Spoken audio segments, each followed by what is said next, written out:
इस वीडियो में हम एक इम्पॉर्टेंट क्वेश्चन करने जा रहे हैं, relativistic velocity addition theorem.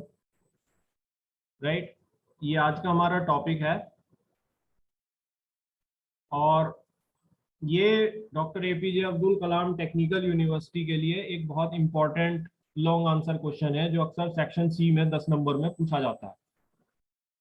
Right, तो मान लीजिए एस और एस डैश जो है वो दो इनर्शियल फ्रेम्स हैं। तो इनर्शियल फ्रेम्स का मतलब है कि इन दोनों फ्रेम्स पर कोई भी एक्सटर्नल फोर्स जो है वो नहीं लग रही है। They are not under the influence of any external force.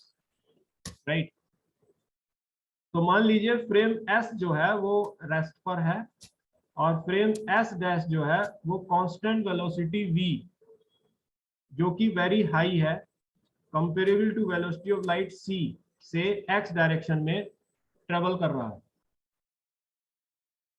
Right, तो सपोज ओ ये जो फ्रेम्स हैं ये t इक्वल टू 0 सेकेंड्स पर राइट एक दूसरे के ऊपर कॉन्साइड कर रहे थे, यानी कि फ्रेम एस डैश जो है वो एस के ऊपर रखा हुआ था। उसके बाद हमने स्टॉप वॉच को ऑन किया और फ्रेम एस डैश जो है वो कांस्टेंट वेलोसिटी v से x डायरेक्शन में ट्रेवल करना शुरू किया। तो t सेकेंड्स के बाद राइट फ्रेम s जो है s डैश जो है वो फ्रेम s से vt डिस्टेंस की दूरी पर होगा। राइट, क्योंकि अगर इसने 1 सेकंड में v डिस्टेंस ट्रेवल किया है तो t सेकंड में ये vt डिस्टेंस ट्रेवल करेगा। So separation between these two frames will be vt। तो मान लीजिए o और o डैश जो है वो दो ऑब्जर्वर्स हैं। तो ऑब्जर्वर o जो है वो स्टेशनरी फ्रेम s में है। तो इस ऑब्जर्वर को हमने एक स्टेशनरी रेफरेंस पॉइंट लिया हुआ है स्पेस में। राइट, ये हमने स्पेस में कोई रेफरेंस पॉइंट मान लिया है जिसे हमने स्थिर कर दिया है और फ्रेम एस को हमने एक स्टेशनरी फ्रेम ले लिया है स्पेस में। ऑब्जर्वर ओ डैश जो है वो फ्रेम एस डैश में है जो कि कांस्टेंट वेलोसिटी v से x डायरेक्शन में ट्रेवल कर रहा है। सो इस ऑब्जर्वर ओ डैश को हम अर्थ पर ले सकते हैं और फ्रेम एस डैश को हम अर्थ मान सकते हैं जो कि कांस्टेंट वेलोसिटी v से स्पेस में ट्रेवल कर रही है। So v is the velocity of earth. Right, I think you are now very much clear about these observers. तो मान लीजिए ये एक बॉडी है जो कि फ्रेम एस डैश में ट्रेवल कर रही है। राइट, तो फ्रेम एस डैश भी चल रहा है और फ्रेम में बॉडी भी चल रही है, ये ऐसा केस है। तो बॉडी जो है वो दोनों ऑब्जर्वर्स के लिए ओ डैश के लिए भी और ओ के लिए भी रिलेटिव मोशन में होगी। राइट, तो मान लीजिए इस बॉडी की रिलेटिव वेलोसिटी जैसा स्टेशनरी ऑब्जर्वर ओ ने रिकॉर्ड की है वो है u और इस बॉडी की रिलेटिव वेलोसिटी जैसा ऑब्जर्वर ओ डैश ने रिकॉर्ड की है वो है u डैश। राइट, तो अगर इसने एक small interval of time dt में dx डिस्टेंस ट्रेवल किया है जैसा स्टेशनरी ऑब्जर्वर o ने रिकॉर्ड किया है तो this u will be dx by dt। और अगर इसने एक small distance dx dash travel किया है dt डैश टाइम में जैसा ऑब्जर्वर o डैश ने रिकॉर्ड किया है then u dash will be dx dash by dt dash. Right, तो ये रिलेटिव वेलोसिटी है इस बॉडी की जैसा ऑब्जर्वर्स o और o डैश ने रिकॉर्ड किया है। u is for o and u dash is for o dash. Now अगर हम इस बॉडी की relative velocity stationery observer o से निकालना चाहते हैं तो अगर हम अपनी 11th एंड 12th की नॉलेज को जो हम स्कूल में पढ़े हैं उसको यूज करते हैं तो this u will be equal to u dash plus v। Right, ये सिंपली आप कोई भी कह सकता है कि ये इन दोनों का सम हो जाएगा क्योंकि बॉडी की velocity relative velocity observer o dash से u डैश है और ऑब्जर्वर o डैश की relative velocity stationery observer o से v है क्योंकि ये फ्रेम में है।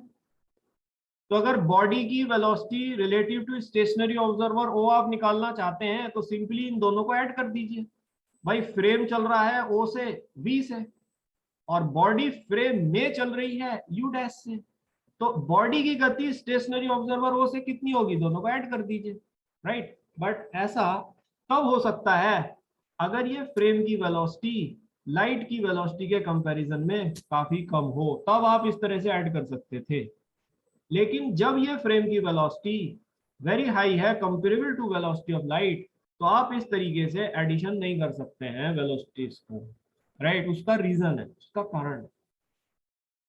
रीजन ये है कि जब ये बॉडी हमारी फ्रेम एस डैश में चल रही है रिलेटिव टू स्टेशनरी ऑब्जर्वर हो, तो जो डिस्टेंस इसने ट्रेवल किया है, जैसा ऑब्जर्वर ओ ने रिकॉर्ड किया है, वो ऑब्जर्वर ओ को कुछ कॉन्ट्रैक्टेड महसूस होगा, राइट।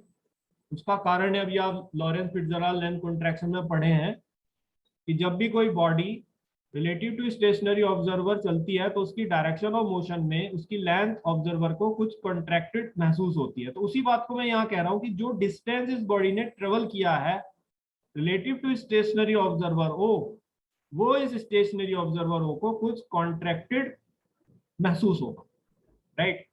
और जितने टाइम में वो ये डिस्टेंस चली है, वो टाइम भी इस स्टेशनरी ऑब्जर्वर को कुछ डायलेटेड महसूस होगा। ये भी आप टाइम डायलेशन से समझ चुके हैं बात, कि जब क्लॉक से कोई ऑब्जर्वर या बॉडी रिलेटिव मोशन रखती है, राइट, तो रिलेटिव मोशन होने के कारण जो टाइम इंटरवल है उस ऑब्जर्वर के लिए बढ़ जाता है, राइट। तो यहां ऑब्जर्वर ओ, राइट, जो क्लॉक से रिलेटिव मोशन रख रहा है, क्लियर। और क्लॉक तो you know that we always take it on earth, तो we have taken the clock here. तो जो भी ये टाइम है वो इस स्टेशनरी ऑब्जर्वर के लिए डायलेटेड होगा, और जो भी ये लेंथ रिकॉर्ड कर रहा है वो कॉन्ट्रैक्टेड होगी। So I can not add these velocities in this manner, right. तो वेलोसिटी एडिशन थ्योरम एक्चुअली इन दोनों वेलोसिटीज में रिलेशन निकालेगी कि u का रिलेशन u डैश से और u डैश का रिलेशन u में क्या बनेगा। तो ये थ्योरम तब एप्लीकेबल होती है जब कोई बॉडी की velocity relative to stationary observer is very high comparable to velocity of light, तब हम उस बॉडी की रिलेटिव वेलोसिटी को स्टेशनरी ऑब्जर्वर से इस तरह से जोड़कर नहीं निकाल सकते हैं। कारण आपको समझ में आ गया है, क्योंकि इस स्टेशनरी ऑब्जर्वर के लिए टाइम डायलेटेड है और इस स्टेशनरी ऑब्जर्वर के लिए जो ये बॉडी ने डिस्टेंस ट्रेवल किया है वो कॉन्ट्रैक्टेड है, क्योंकि बॉडी स्टेशनरी ऑब्जर्वर से very high velocity comparable to C चल रही है और ये आपस में रिलेटिव मोशन में है, clear.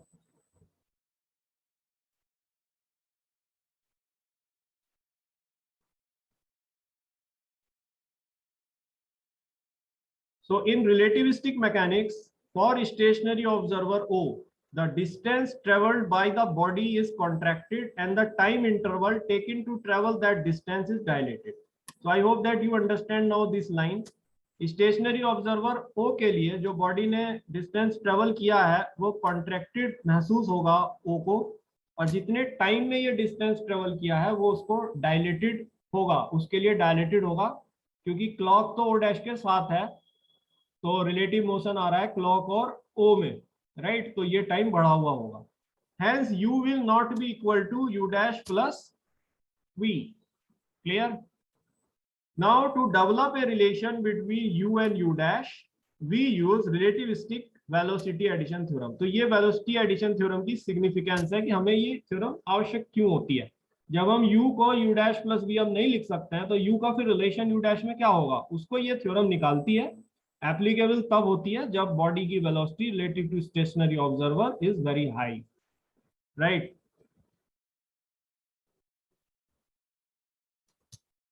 Now let us consider a body which travel distance dx dash in time dt dash as recorded by observer O dash in frame S dash.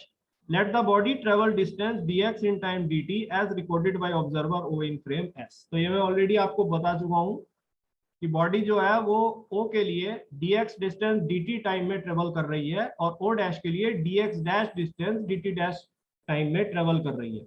So the velocity of body as recorded by stationary observer O will be u equal to dx by dt and the velocity of body as recorded by observer O dash will be u dash equal to dx dash by dt dash, right? तो हमें u और u dash में relation निकालना है, तो हम Lorentz transformation equations का use करेंगे। तो लॉरेंस ट्रांसफॉर्मेशन इक्वेशन से हम x डैश का x में रिलेशन जानते हैं। This will be x dash equal to x minus B T upon under root 1 minus B square by C square. इसी तरह लॉरेंस ट्रांसफॉर्मेशन इक्वेशन से हम t डैश और t में रिलेशन जानते हैं। तो this t dash will be equal to t minus x B by C square upon under root 1 minus B square by C square. Now ये equations x और t और x dash और t dash के लिए है। तो अगर हम एक small increment in time, small change in time होता है dt और उस स्मॉल चेंज इन टाइम में एक स्मॉल चेंज इन डिस्प्लेसमेंट ये बॉडी करती है, तो ये इक्वेशंस वैलिड रहेंगी।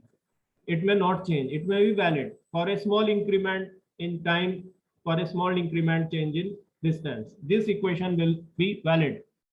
तो वही है अगली बात, for a small change in time there is a small change in distance, so this equation will be valid।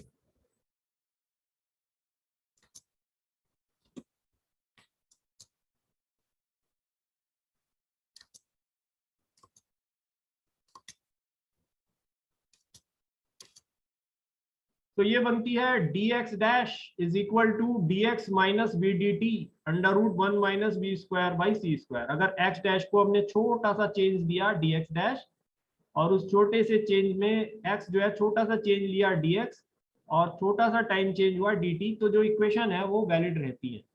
इसी तरह जो सेकंड इक्वेशन है वो भी चेंज करेगी, dt dash equal to dt minus B dx by C square under root 1 minus B square by C square. Now हम equation 5 and 6 को divide कर देते हैं क्योंकि हमें dx dash by dt dash चाहिए जो कि u डैश है।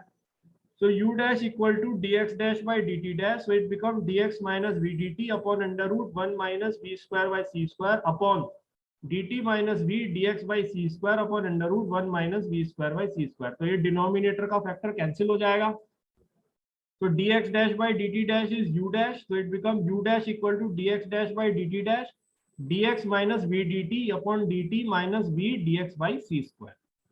तो आप इसमें ऊपर dt को कॉमन ले लीजिए, तो ये बना dx dash by dt dash is equal to dx by dt, common लेंगे तो भाग हो रहा है, dt से भाग हो रहा है तो dt बाई dt इज 1, तो ये इधर माइनस भी आएगा अपॉन dt कॉमन लिया तो ये dt by dt 1 minus b by C square dx by dt। Now dx by dt जो है हम इक्वेशन 1 से u बोलते हैं, तो u dash is u minus v 1 minus uv by C square. तो हमारा फर्स्ट रिलेशन जो है वो प्रूव हो गया, राइट। u डैश जो है ये उस बॉडी की रिलेटिव वेलोसिटी है जो ऑब्जर्वर अर्थ पर है उससे, और u जो है इस बॉडी की रिलेटिव वेलोसिटी है स्टेशनरी ऑब्जर्वर से जो हमने स्पेस में रेफरेंस पॉइंट के तौर पे लिया हुआ है, और v जो है वो वेलोसिटी ऑफ अर्थ है। तो अगर हम u का रिलेशन u डैश में निकालना चाहते हैं तो हम मूविंग फ्रेम से स्टेशनरी फ्रेम में आ रहे हैं, तो हम अर्थ की वेलोसिटी से अपोजिट चल रहे हैं, तो v का साइन नेगेटिव हो जाएगा। तो केवल आपको यही करना है, डैश वाले को बगैर डैश वाला बना दीजिए, बगैर डैश वाले पे डैश लगा दीजिए और v का साइन उल्टा कर दीजिए, माइनस कर दीजिए, रिवर्स। तो माइनस माइनस प्लस, तो ये इक्वेशन बन जाती है interchanging the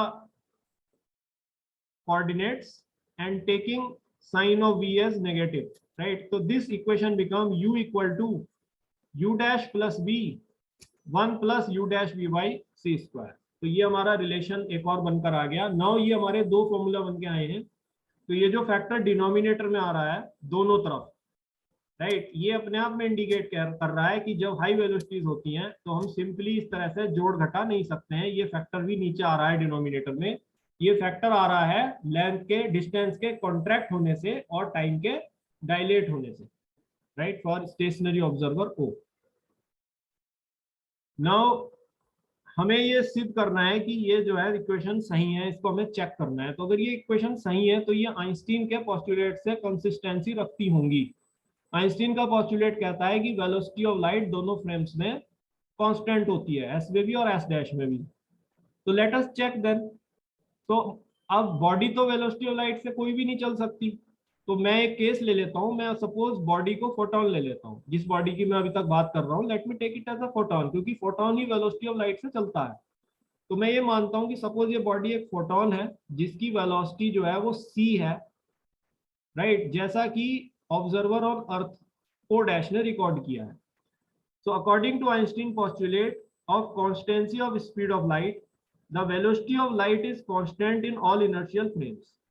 So if we consider the body to be photon, right? मैंने इसको photon ही क्यों लिया है? क्योंकि velocity equal to c से velocity of light के बराबर कोई भी body नहीं चल सकती, photon चल सकता है।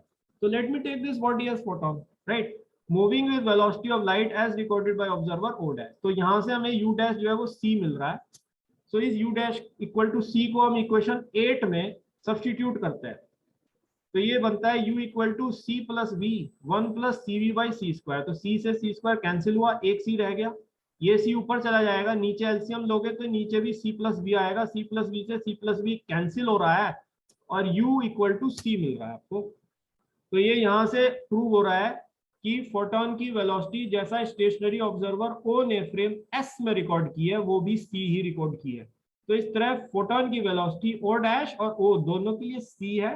तो ये आइंस्टीन के पोस्टुलेट की वेलोसिटी ऑफ लाइट बीम दोनों फ्रेम में कांस्टेंट होती है, उससे एग्रीमेंट में आ रहा है, right. So this is an agreement with Einstein's second postulate that velocity of light is constant in all inertial frame of reference. So in this way ये भी एकेटिव में प्रूव करना होता है कि आपको इसको कंसिस्टेंट प्रूव करना है आइंस्टीन के सेकंड पोस्टुलेट से। तो I hope that this derivation is now very much clear to you. इसमें बहुत सिंपल है, आपको लॉरेंस की जो ट्रांसफॉर्मेशन इक्वेशन है डिस्टेंस और टाइम वाली, उसको यूज करना है, डिफरेंशिएशन लेना है उन दोनों का। For a small change in time, A small change in distance, the equations will be valid, so then you determine the velocities and find the relation.